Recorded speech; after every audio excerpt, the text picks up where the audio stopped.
Welcome, everyone, to another episode of the Fieldhouse right here on Texas Football. I'm your host, Blake Munroe, where I'm joined each and every week by Carl Padilla of the Padilla Poll, Coach Tim Buchanan, and Coach Bob Shipley. We're without Jerry Hamilton this week. Of course, he's going to come back and join us as we do another episode or two and kind of wrap things up. But, Carl, we've been going to you at the beginning all year long, so there's no need to change now. Obviously, we're going to go over the 2 through 6A games. But what are your stats? What are the state title game stats that you may have for us today? It's kind of interesting. This is a little different year than I compared it to the last 3 years. So just looking at it, in 6A, we scored 17 points this year versus 71 last year. In 6A D2, we scored 82 this year, which is double what we did last year, 41. In 5A D1, it was 34 this year, 52 last year.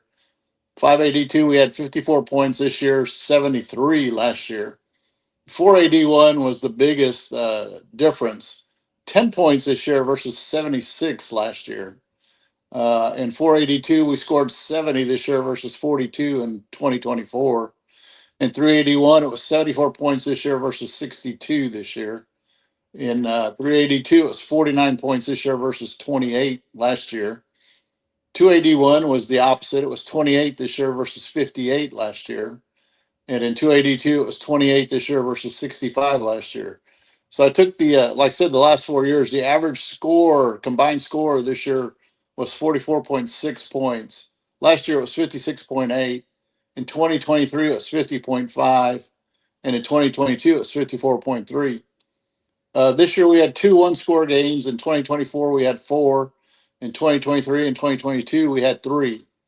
2 shutouts this year. In the previous 3 years, just 1 shutout every year. 8 points or less scored in the entire game by one team. 5 teams this year out of 20. Last year, it was only 1, and they were shut out. In 23, it was 4, and 22, it was 2. If I'm right, North Shore won their 6th title. DeSoto won their 4th. Smithson Valley won their 2nd. South Oak Cliff won their 3rd. Stephenville won their 7th. Carthage won their 11th. Yoakum and Hamilton all won their 1st, and Munster won 3. Looking at playoff records by coaches, Randy Allen and Phil Danaher have the record for most playoff wins with 93. Scott Surratt is now 2nd or 3rd with 86.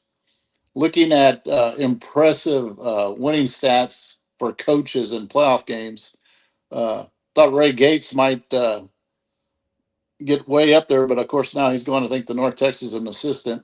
So he went 15-3, so he's at 833. Tim Buchanan is way up there, 81-14, 852 winning percentage. Todd Dodge is 73-10, 880 winning percentage, and of course number 1 on winning percentage and 3rd in wins overall. Scott Surratt, 86-8, 915 winning percentage. So pretty amazing that your winning percentage in the playoffs is better than your winning percentage in the regular season. Well, you can only lose 1 game a year in the playoffs. That's a good point.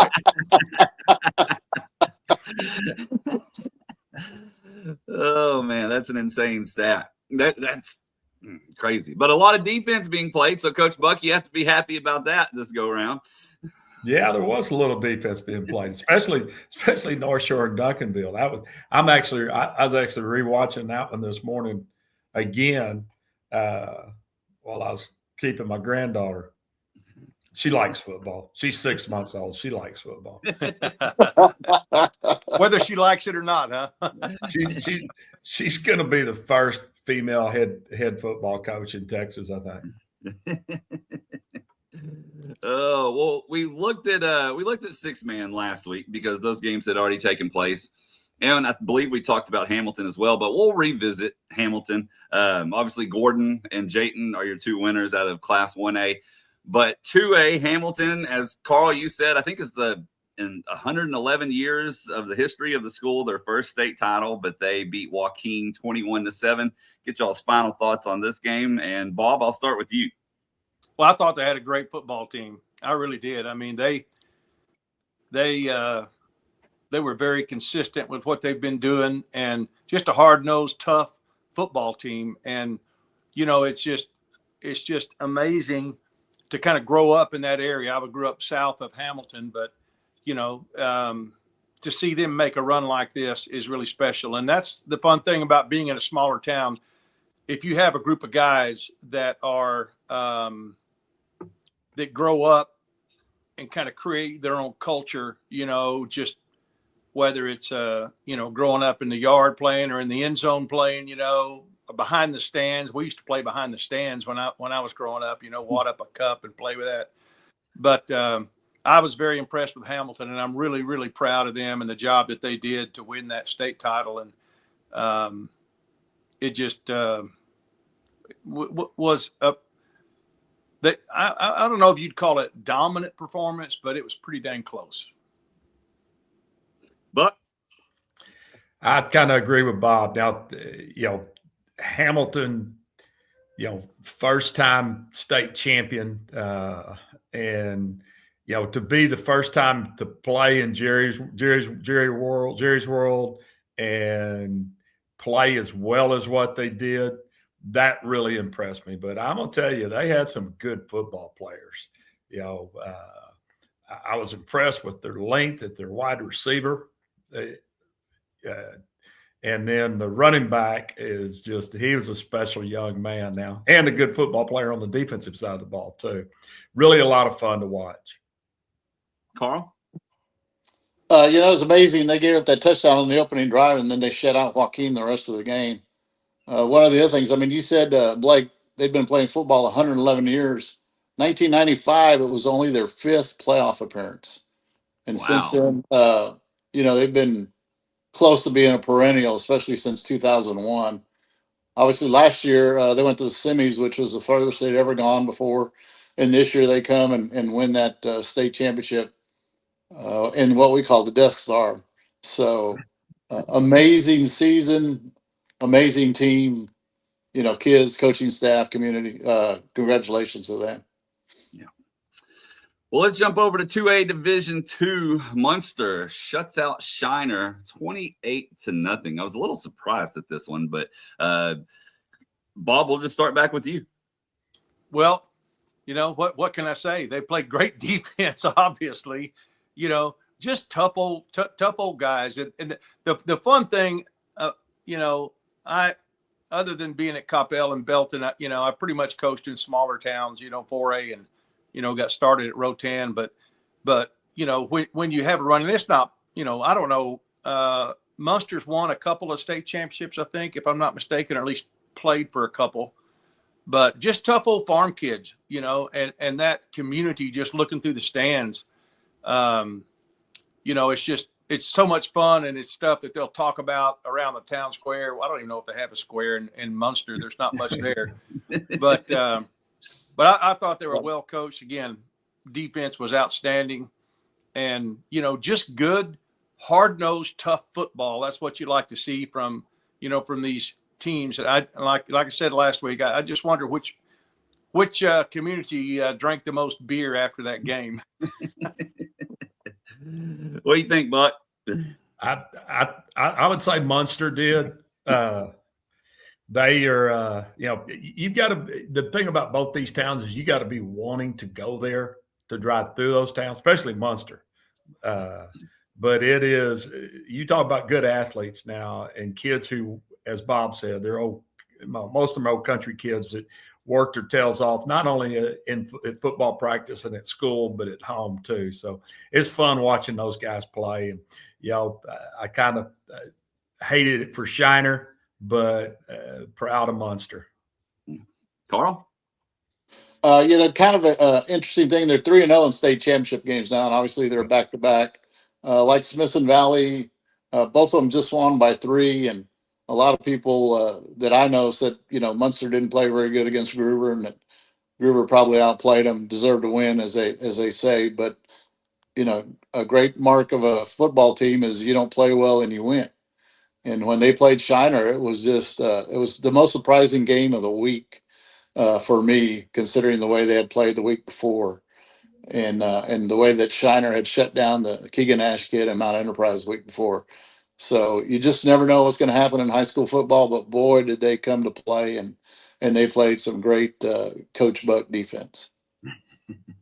Well, let's move on to Class 3A, Yoakum and Grandview. Yoakum wins that one 45-29. And Carl, I believe Yoakum was the Padilla poll favorite in this one. Am I correct? They were favored pretty easy. They actually did what they were supposed to do. I hadn't seen them all year, but boy, they sure looked good. They looked overpowering against Grandview, and they did a heck of a job. This is the second time Yoakum's been in the state finals. I think they played maybe Malakoff several years ago and got beat. And it's just a great season by Coach Robinson and those kids. And from what I hear, they may be back next year because they're pretty young. Buck, what'd you think about it? You know, I thought exactly what was going to happen. You know, Grandview's a good football team, but Yoakum is well coached and extremely talented, and you know, it was a dominating performance, as Carl said. Bob, I'll let you. Well, I've known the Robinson family for years. I had family in Lindale where Bo's father, Wendell, was a longtime football coach. And then, of course, from there came, let's see, where did he go to? Some smaller school there in Central Texas. I can't remember the name of it. But anyway, when you get 65, I guess you get a pass on that stuff. But, you know, for Bo, this is something that he's chased his whole life, you know, and he publicly said that, you know. Every year of his life since he can remember, this has been his goal, and he's been chasing this.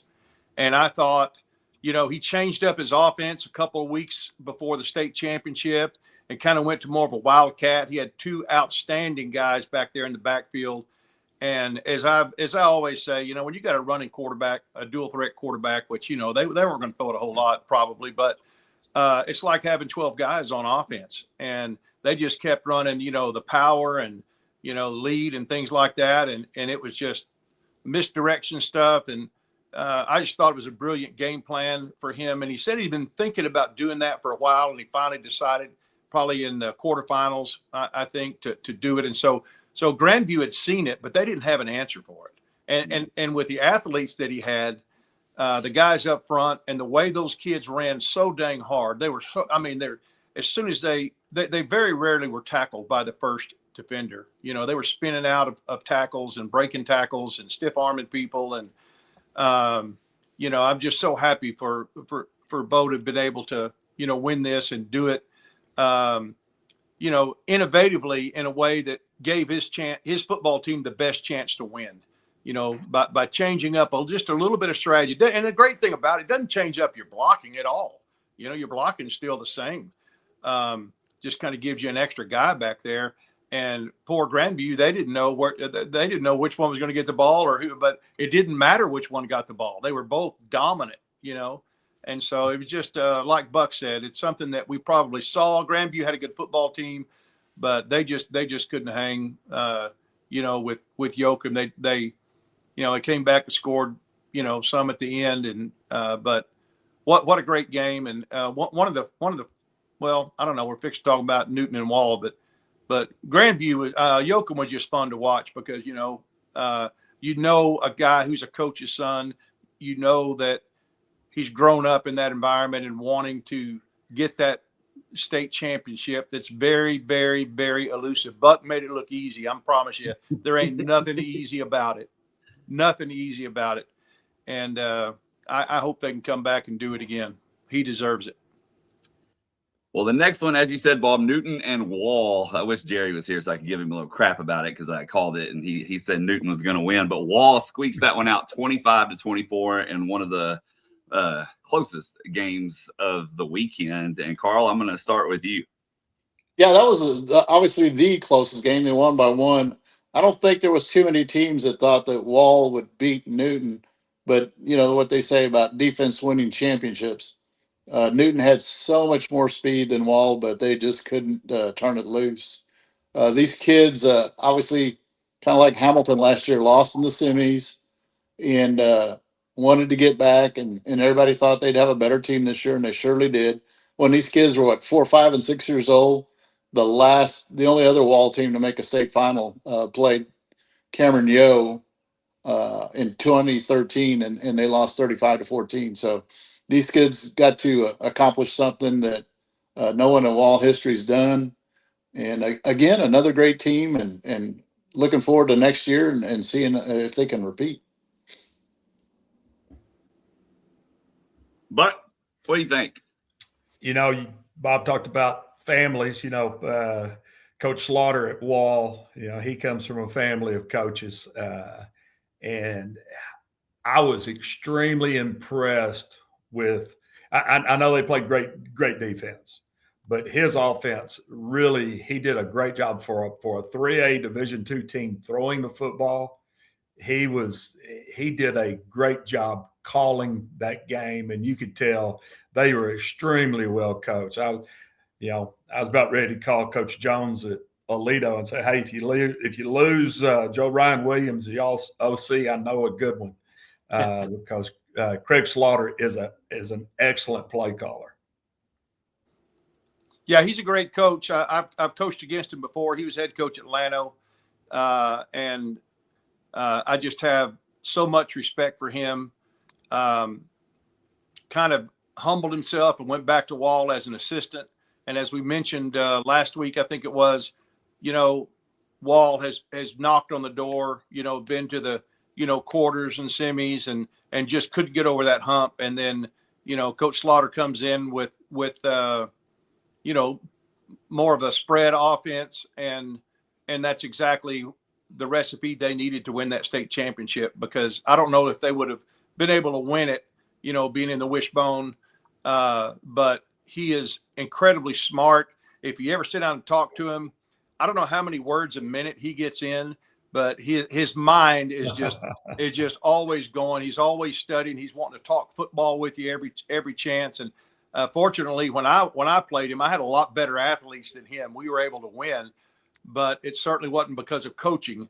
But I'm just so proud for him to be able to get that state championship. He deserves it. His family deserves it. He's a legacy coach, as Buck said, and, just a great guy. And again, man, Wall loves their football. I mean, they absolutely love their football. And I'm really happy for them to get that state championship. I kind of hate it a little bit. I mean, Newton has been a perennial, in fact, I think when I was at Burnett, they were in a higher classification and we're still, duking it out with Jasper all the time. But it was a really, really fun game to watch. Probably the funnest game to watch, especially if you're, like Buck said, if you're a coach and you're watching what's going on and the strategy that's going on, the chess match. It was just really, really enjoyable game to watch.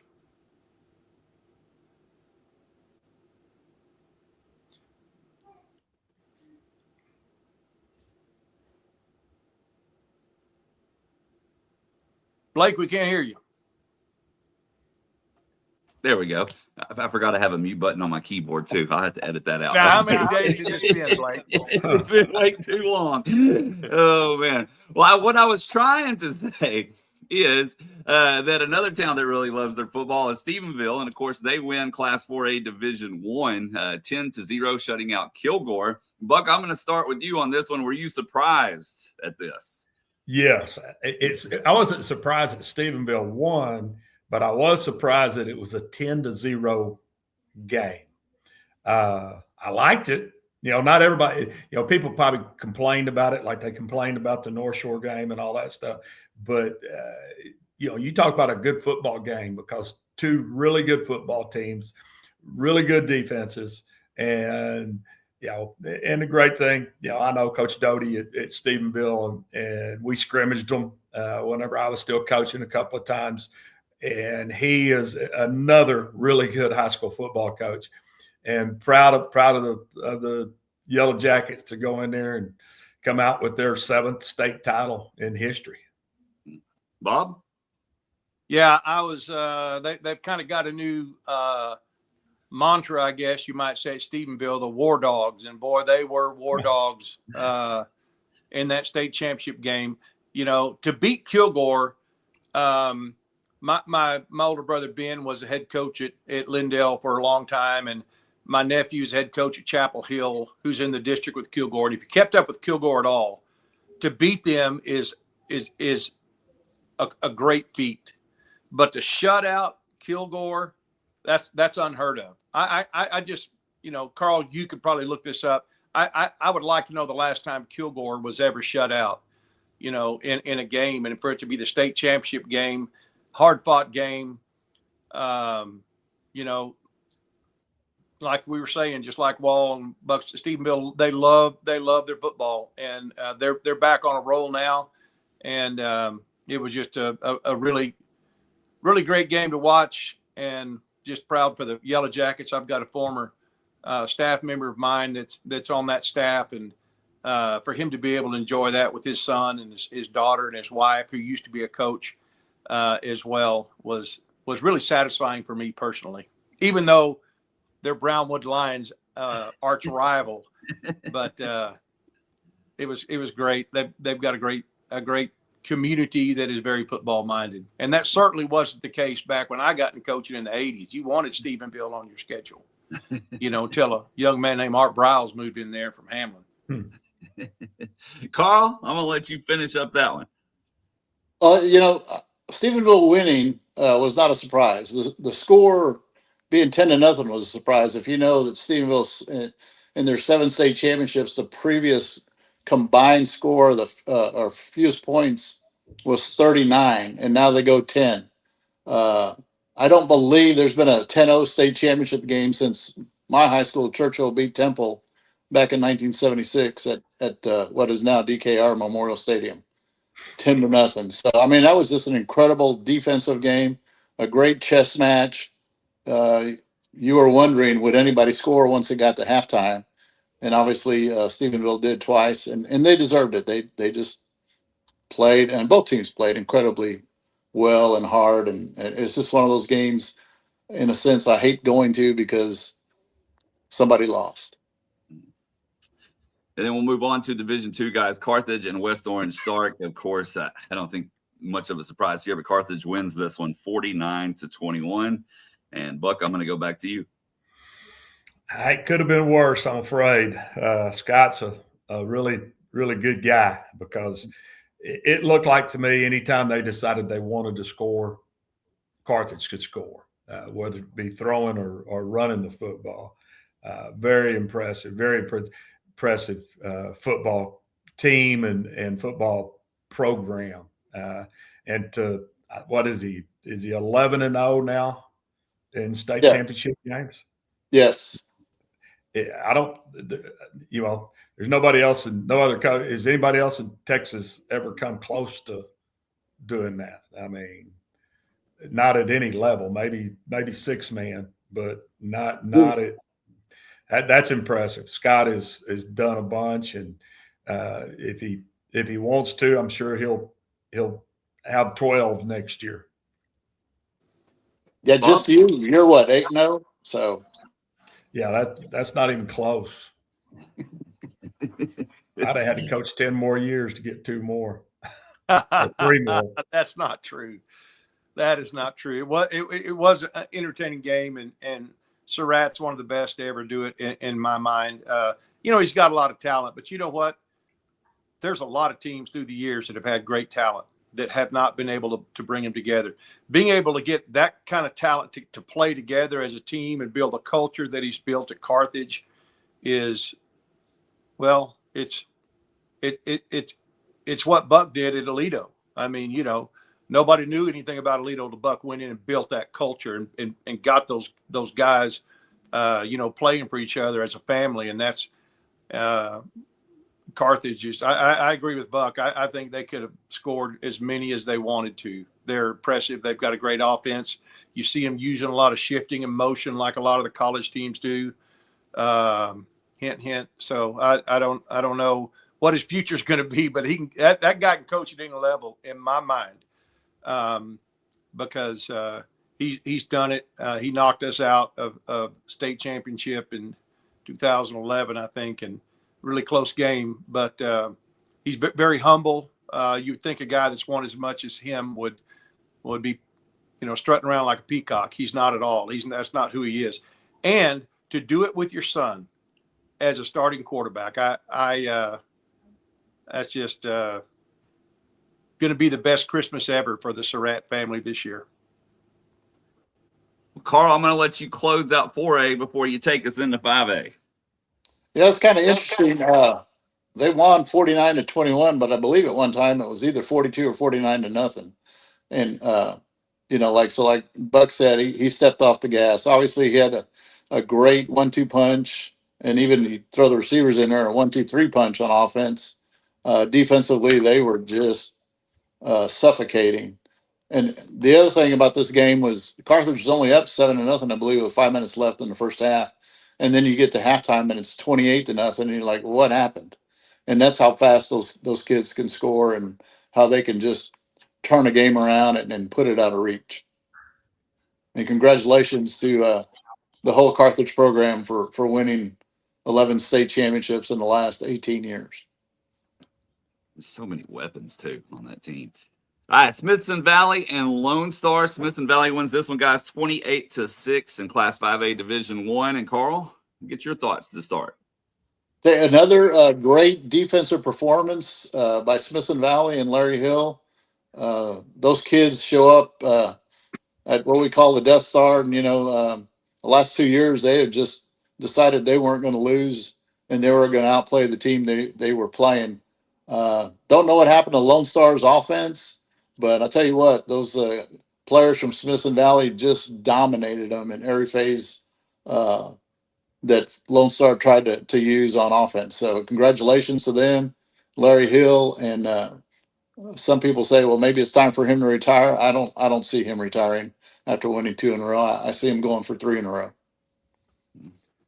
But you talk about a surprise. Now, I really felt like that Smithson Valley had a good chance to win the game. But to shut that offense down, because I watched that offense in person, and Alito has a good defense. And Smithson Valley, and it wasn't just their defense, but their offense too, because Larry did such a good job. I mean, he was very meticulous on offense. Now, he threw the football. He ran the football. He managed the clock extremely well to keep his defense rested when they had the ball. Even if the game clock wasn't rolling, he made sure he used all of the play clock every time they snapped the football. Just a extremely impressive game plan. And not only did Coach Hill and his staff have a good game plan, but their kids executed it just perfectly. And, for them to shut the Lone Star offense down to no points. I mean, now, and I'll say this, Lone Star had some turnovers that they hadn't had throughout the playoffs. And, so the ball did bounce the right directions for Smithson Valley. But to win a state championship, you've got to have some of that. And to go back to back, that's not easy to do, but can't be. I know Jeff Rayburn, and I'd love to have seen him win his first one, but to see Larry Hill, as long as he's been coaching in the state of Texas and been a head coach, for him to go back to back, I sent him a text and congratulating him and telling him, how hard, what he did, how hard that is to do in the state of Texas. And of course, you know what Larry texted back. He just talked about how blessed he was to be a part of the program that won that state back-to-back state championships. But that's one of the reasons that they are so good, is because they have a humble leader, and the kids play the game of football the way I love to watch it be played. It's not a lot of spinning the football every time you make a first down, or jumping up and acting like you make a tackle and you jump up and have to show off when you make a tackle. Those kids, they just got up, helped whoever it was they knocked down, helped them back up, and then they went back to their huddle. very, very, very impressive and a lot of fun to watch Smithson Valley play football. Bob, I'll let you close this out. Well, like Buck said, Smithson Valley was very impressive, but Larry Hill has got to be one of the classiest coaches I've ever met. He's been a long time leader with our Texas High School Coach Association, very involved with that. Loves to help coaches help kids. But yeah, the offense, he was meticulous, did a great job. But that defense, man, they were fitting in the gaps. And then when Lone Star tried to bounce it outside, they couldn't get any leverage on Smithson Valley. And just I also think they got some sneaky athletic kids. You know, you get those 6'2", 200-pound, 190-pound guys that can fly around and hit the way they did.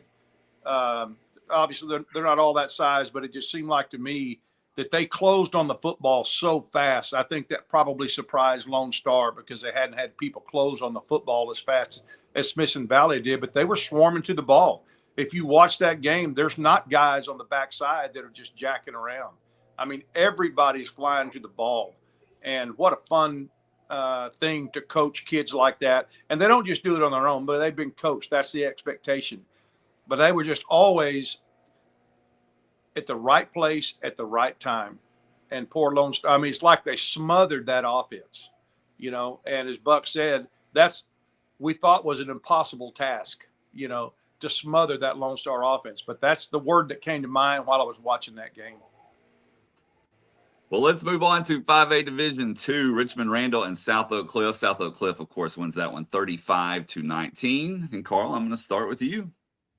South Oak Cliff, you just saw it on their faces that they weren't going to be denied this year. You know, they've lost the state title game the last 2 years, PNG and to this Randall team in 2024. They just came out and they looked possessed, and they played that way.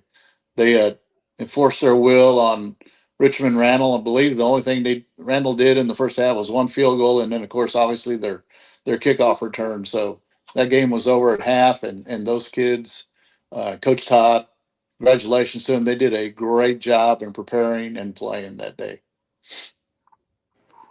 But I'm going to tell you, South Oak Cliff is talented. They have some really good athletes that are really, really good football players. And Jason Todd does as good a job as anybody in getting great athletes to play really, really good, especially in big games. Richmond, I'm going to tell you, in the first, I told the guy that's watching the game with me, in the first 3 minutes, just the expression on their faces, I went, this could get ugly in a hurry if they don't pop some runs. And they did. They made it respectable, but South Oak Cliff, you know, they've got some really good football players, and they showed how good they really were in this game. Bob? Yeah, you could it just seemed like exactly the way Carl and Buck were explaining it. South Oak was not going to be denied this year. They've had their backs up against the wall and didn't finish the job. And Coach, the discipline on that team is very impressive, very impressive. And, you know, those of us, not so much you, Blake, but those, you know, Buck and Carl and I have been around a while, you know, and South Oak was always one of those teams that you wondered, wow, they're great in basketball. If they could ever get it going in football, they would be unbelievable, you know, and they have got it going. And Jason Todd has built a great football team there, guys that play with a lot of discipline and fly around. I really thought it would be a closer game. I thought South Oak certainly could win the game, but to do it the way they did was very impressive. Moving on to 6A, and Carl, I know you talked a little bit about it at the opening, but Duncanville and North Shore slugs it out and wins 10-7. And Buck, I'm going to start with you on this one. Great game to watch. I really enjoyed watching it. As I said, I watched it again today, and the defense that those guys play, and you talk about loaded with talent on both sides of the ball. Some people were complaining, wanting Duncanville's offensive coordinator fired. That guy's good. I can tell you. I've coached against him before. He's a good offensive coordinator. And it's just that North Shore has a better defense right now than Duncanville does. And that's what it came down to. Bob? This game, it's almost like the Texas OU game. North Shore and Duncanville is going to happen. And, nobody can guess, how it's going to turn out. But I really thought Duncanville, and I know the coordinator you're talking about, Buck. He does a great job. He's a great football mind. But this game obviously could have gone either way. It was a slugfest, but I was just shocked that Duncanville was only able to score one touchdown against, even though obviously North Shore, they've got a great defense, but I've seen Duncanville come up in this situation, heartbreaking losses many times, and you got to feel for their staff and their players, because they work so hard. And again, I think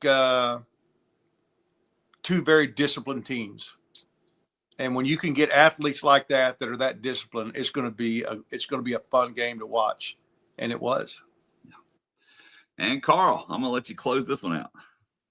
It was interesting, totally different. But I guess if you've gone over, I don't think 6 North Shore Duncanville games, it seems like the point total between the two of them has kept coming down as they get more and more used to each other. I'd seen Duncanville twice in the 3 previous weeks before this game, and their offense was clicking. It was magnificent. There was nothing really that kept them from moving the ball the way they wanted to. In this game, it was just an incredible defensive struggle for the offenses to overcome. If you don't think North Shore will be good next year or a couple of years, I believe they started 7 underclassmen on defense. So you want to talk about a team that's loaded for the next year. And, again, to talk about Coach Samples, he's been there, I guess, 6, 7 times and won a couple. What a great job they do, not just at Duncanville, but at both schools. But to congratulate also the coach that lost the game. It's incredible that how these programs just keep coming back year after year.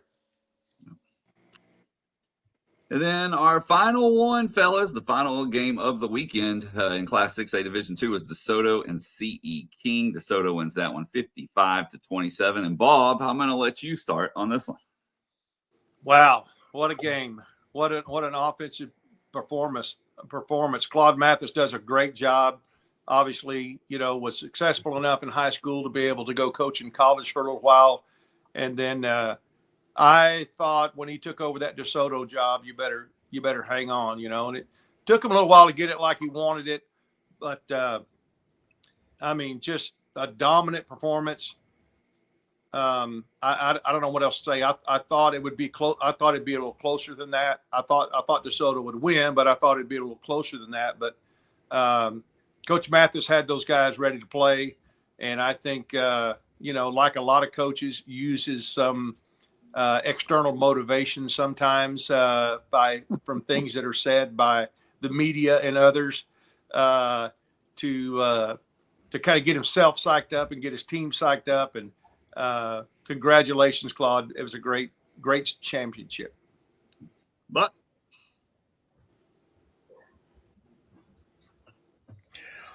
it shocked me how well